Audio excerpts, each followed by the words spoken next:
একটা ব্যানার ধরতেও 6টা মানুষের প্রয়োজন হয়। গত 16 বছর দেখেছি এই ব্যানার ধরার জন্য 6টা মানুষ খুঁজে পাওয়া যায় নাই।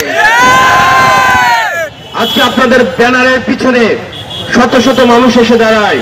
এই মানুষগুলো সেদিন গত 16টা বছর ছাত্রলীগের পিছনে এসে দাঁড়িয়েছে। এই 16 বছরের দিকে তাকান। আমরা ফ্যাসিবাদের বিরুদ্ধে আপনাদের লড়াই এবং সংগ্রামকে আমরা সবসময় সম্মান জানাই। একই সাথে আপনাদেরকে মনে করিয়ে দিতে চাই, এই বাংলাদেশে আবার যারা ছাত্রলীগ হয়ে উঠতে চাইবে, যারা শিক্ষার্থীদের বিপক্ষে অবস্থান নিবে, তাদের পরিণতি ঠিক ছাত্রলীগের মতোই হবে। সুতরাং আপনারা শিক্ষার্থীদের বিরুদ্ধে অবস্থান নিয়েন না। গত 16 বছরের আপনাদের নির্যাতন নিপীড়নের কথা ভুলে যাবেন না। আপনারা যদি মনে করে থাকেন এই চাপাতির রাজনীতি, এই অফিস্টিকার রাজনীতি, এই ছাত্রলীগের রাজনীতি আবার আপনারা ক্যাম্পাসে আবার আপনারা রিস্টোর করবেন, তাহলে ছাত্রলীগ গেছে যে পথে আপনারাও যাবেন সে পথে। প্রিয় সহযোদ্ধা, এই গণতন্ত্র উত্তরণের এই যে লড়াই, এই লড়াই আমাদের সমন্বিত লড়াই।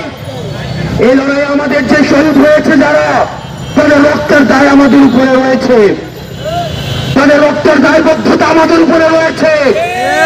তাদের রক্তের উপরে দাঁড়িয়ে আবার আমরা মাদার পার্টির এজেন্ডা বাস্তবায়নের রাজনীতি শিক্ষা প্রতিষ্ঠানগুলোকে রিস্টোর করতে পারি না।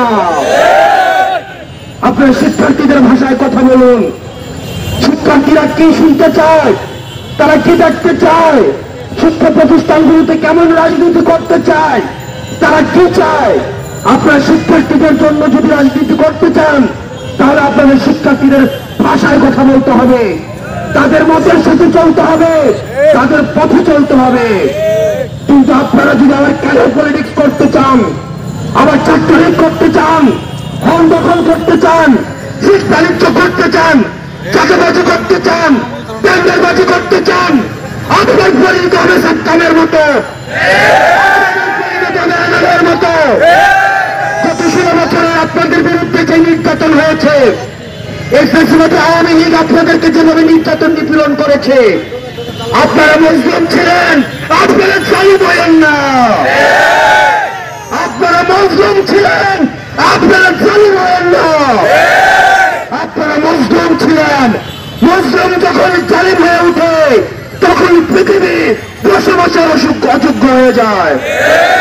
প্রিয় সহযোদ্ধা, আমরা আপনাদের কাছে আহ্বান জানাবো, শিক্ষার্থীদের প্রতি আমাদের কমিটমেন্ট রয়েছে, আমাদের সমন্বিত কমিটমেন্ট রয়েছে। আমরা শিক্ষার্থীদেরকে, আমরা গত 16 বছর ধরে যে ক্যাম্পাসের জন্য আমরা লড়াই করেছি, ছাত্রলীগের বিরুদ্ধে যেভাবে আমরা লড়াই করেছি, আমরা চাই না শিক্ষার্থীদের আবার বাক স্বাধীনতা হরণ করা হোক। ফেসবুকে তারা একটা কমেন্ট করলে আবার হেলমেট বাহিনী এসে ঝাঁপিয়ে পড়ো। মতামত প্রকাশের স্বাধীনতা অব্যাহত থাকুক, বিনোদ প্রকাশের স্বাধীনতা অব্যাহত থাকুক, ক্ষমতাকে প্রশ্ন করা অব্যাহত থাকুক। এই যে অবাধ স্বাধীনতা আমরা ভোগ করছি, এই পর্যন্ত কেউ বলতে পারবে না এই সরকারের সমালোচনা, এই সরকারের কাছাকাছি যারা আছে তাদের সমালোচনা, উপদেষ্টাদের যে সমালোচনা, এই সমালোচনা প্রকাশ ভবিষ্যতে যারা শাসনে আসবেন তাদের সবার জন্য উদাহরণ হয়ে থাকবে। আমরা আমাদের এই শিক্ষাঙ্গনে, আমাদের শিক্ষা প্রতিষ্ঠানে অবারিত এই মুক্ত চিন্তা এবং মনস্তাত্ত্বিক সমৃদ্ধির যেই আমরা রাস্তা সুপ্রশস্ত করেছি, আমরা চাই না নামে বেনামে কোন ধরনের ছাত্র সংগঠন শিক্ষার্থীদের আবার টুপি চেপে ধরে। হলগুলো হবে শিক্ষা প্রতিষ্ঠান এবং হলগুলো হবে শিক্ষার্থীদের অবারিত বিচরণের ক্ষেত্র। শিক্ষার্থীদেরকে বাধ্য করা হবে, শিক্ষার্থীদেরকে জোর করা হবে, গ্যাসরুম গণরুম এই টেন্ডারবাজি চাঁদাবাজি আবার রিস্টোর করা হবে। এই স্বপ্ন বাংলাদেশে কোনোদিন বাস্তবায়িত হবে না। প্রিয় সহযোদ্ধা, ভুলে গেলে চলবে না, ছাত্রলীগ কোন একটা নির্দিষ্ট দল না, আওয়ামী লীগ কোন নির্দিষ্ট একটা দল না, এটি একটি আদর্শ। যে কেউ ছাত্রলীগ হতে পারে, যে কেউ যুবলীগ হতে পারে, যে কেউ আওয়ামী লীগ হতে পারে। আওয়ামী লীগের বিরুদ্ধে আমাদের লড়াই, ছাত্রলীগের বিরুদ্ধে লড়াই, যুবলীগের বিরুদ্ধে লড়াই, নির্যাতন নিপীড়নের বিরুদ্ধে লড়াই এবং ফ্যাসিবাদের বিরুদ্ধে লড়াই, এগুলো একটা বিপ্লবের জন্ম থেকে মৃত্যু এই মাঝামাঝি সময় অব্যাহত থাকবে। আমাদের লড়াই শেষ হয়ে যায় নাই। যারা একবার লড়াইয়ে নেমেছে, লড়াই হচ্ছে মৃত্যু এবং জীবিত থাকার মধ্যবর্তী এই পুরোটা সময়। আমরা যে স্বাধীনতা অর্জন করেছি, আমাদের এই স্বাধীনতা আমাদেরকে রক্ষা করতে হবে। প্রিয় সহযোদ্ধা, আমাদেরকে সবসময় সচেতন থাকতে হবে। আমরা বারবার করে বলতে চাই, কোন শিক্ষা প্রতিষ্ঠান আর সন্ত্রাসের ঠিকানা হবে না। এবং কুয়েতে যে আমাদের নারকীয় ছাত্রলীগ স্টাইলে যে ধরনের নির্যাতন হয়েছে, আমরা আপনাদেরকে সতর্ক করতে চাই।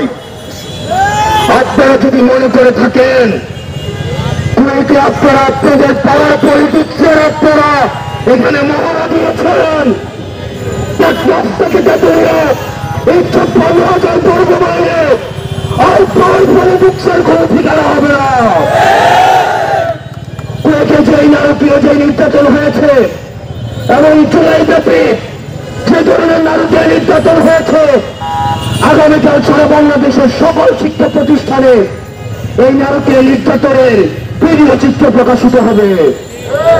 এই জুলাইকে আমরা বারবার মনে করিয়ে দিতে চাই। এবং আমাদের আগামীকালের কর্মসূচি সারা বাংলাদেশের প্রত্যেকটা শিক্ষা প্রতিষ্ঠানে আমাদের যে জুলাইয়ের নারকীয় যে নির্যাতন নিপীড়ন এবং গতকালে এবং আজকে কুয়েতে যে নির্যাতন নিপীড়ন চালানো হয়েছে, আমরা দেখেছি হেলমেট বাহিনীর আগমন হয়েছে, রামদা বাহিনীর আগমন হয়েছে। তাদেরকে আবার জাতির সামনে প্রকাশ করা হবে। তাদের প্রত্যেকটি শিক্ষা প্রতিষ্ঠানে এবং আমাদের টিএসসিতে ভিডিও প্রদর্শন করা হবে। এবং আপনারা আপনাদের জায়গা থেকে আপনাদের এই সত্যের পক্ষে, ন্যায়ের পক্ষে, এই জুলুমের বিরুদ্ধে আপনার অবস্থান অব্যাহত থাকুক। ইনকিলাব জিন্দাবাদ, ফ্যাসিবাদ নিপাত। সালামু আলাইকুম।